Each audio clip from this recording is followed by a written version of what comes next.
Assalamualaikum warahmatullahi wabarakatuh. Kami dari kelompok 3 ingin mempresentasikan hasil diskusi kami. Sebelum itu, tak luput kita puji dan syukur kepada Tuhan Yang Maha Esa. Atas berkat rahmat dan hidayah kita masih berkumpul dalam virtual. Sekarang saya akan memperkenalkan nama-nama kelompok kami. Yang pertama Yudi Setiawan, yang kedua Asnianti, yang ketiga Endang Asih Lestari, yang keempat Triwana.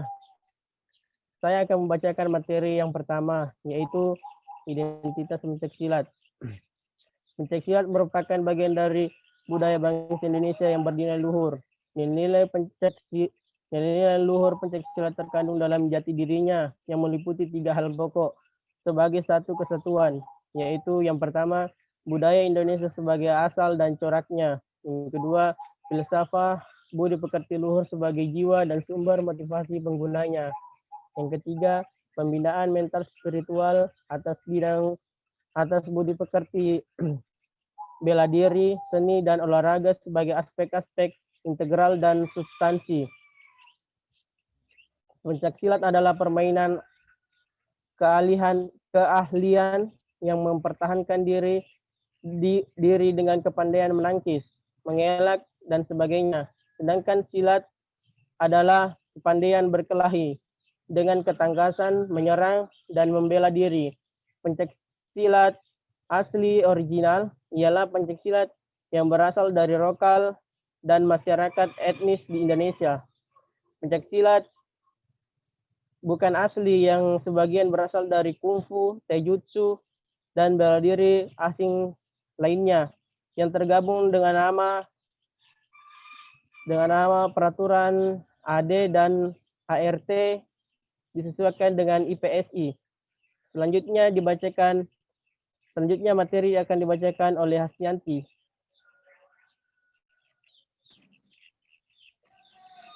Perbedaan pencaksilat dan jenis bela diri lain. Perbedaan pencaksilat dengan seni bela diri yang lain, jika pencaksilat alat disandingkan dengan karate atau taekwondo, pada dasarnya tidak banyak perbedaan. Hampir semua teknik karate dan taekwondo ada di pencaksilat. Tentunya tidak semua perguruan silat. Jika pencaksilat kita bandingkan dengan capoeira, di sini perbedaannya capoeira lebih banyak bertumpu dengan tangan. Pencak silat lebih sedikit bertumpu dengan tangan. Jika pencak silat saat dibandingkan dengan wushu, di beberapa perguruan silat memiliki sebagian besar teknik wushu. Jika pencak silat kita sandingkan dengan tinju, perbedaannya tinju lebih simpel dan lebih praktis. Jika pencak silat kita bandingkan dengan Muay Thai, sebenarnya hampir mirip. Perbedaannya, Muay Thai fokus pada tendangan dan penggunaan tulang kering.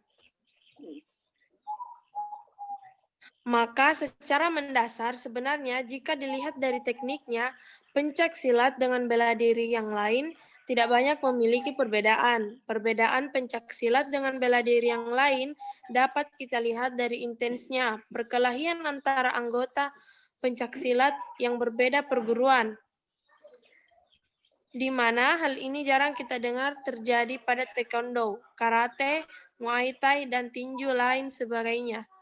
Hal ini dapat kita lihat di berbagai video di YouTube. Dan dapat pula kita lihat komentar yang ada di video saling caci maki. Gesekan ini menurut hemat saya dipicu dari pergeseran pola pikir, di mana dulu perguruan silat itu ibarat sekolahan. Hanya sebuah wadah untuk berlatih dan mencari ilmu bela diri, di mana setelah lulus dari perguruan ingin belajar lagi di perguruan yang lain. Tidak ada masalah, tetapi kini mereka berpikir perguruan adalah organisasi. Sehingga seseorang ingin belajar ke tempat yang lain, harus menyatakan keluar dari organisasi, dan bahkan tidak jarang terjadi pengancaman dan lain sebagainya.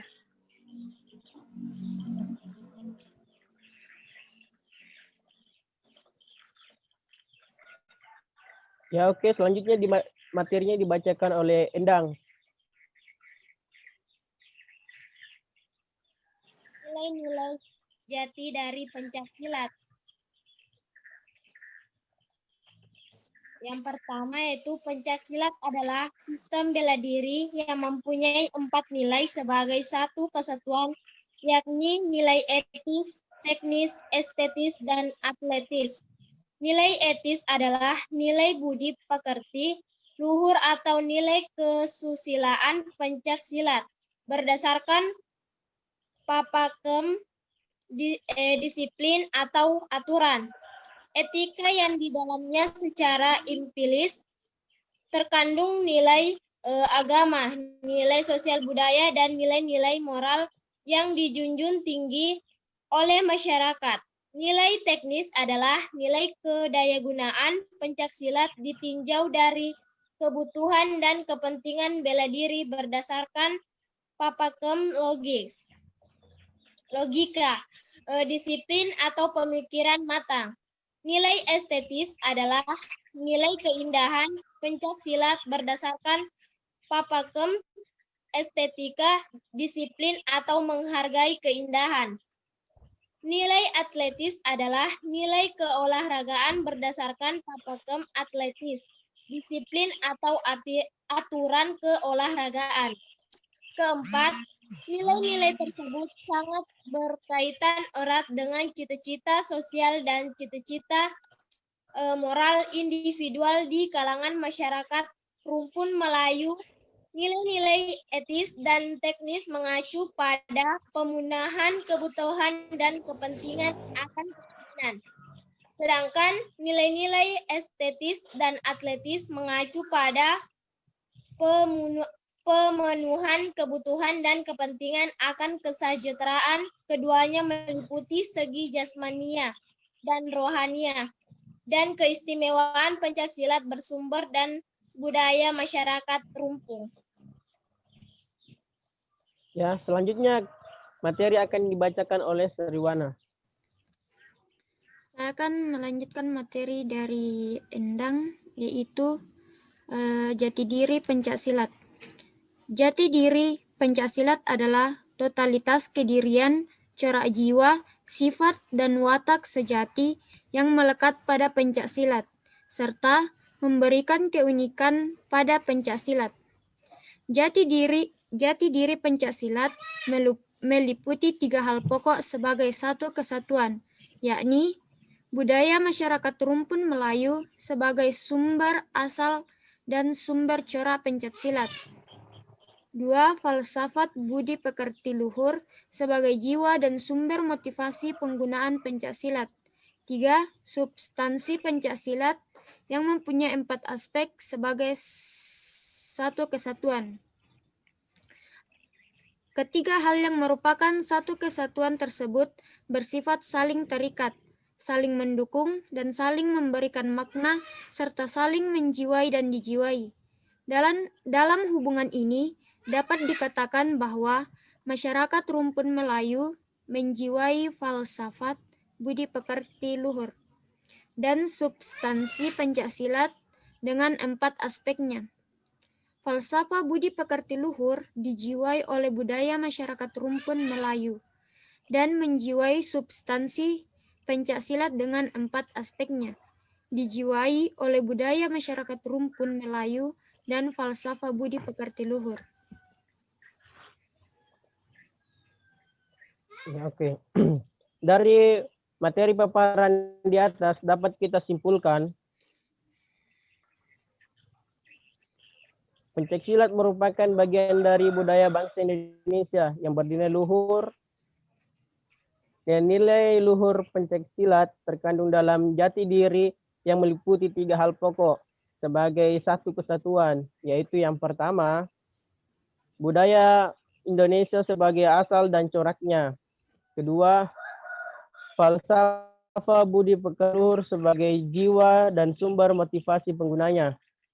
Ketiga, pembinaan mental spiritual atas budi pekerti, bela diri, seni, dan olahraga sebagainya sebagai aspek-aspek integral dan substansi IPSI.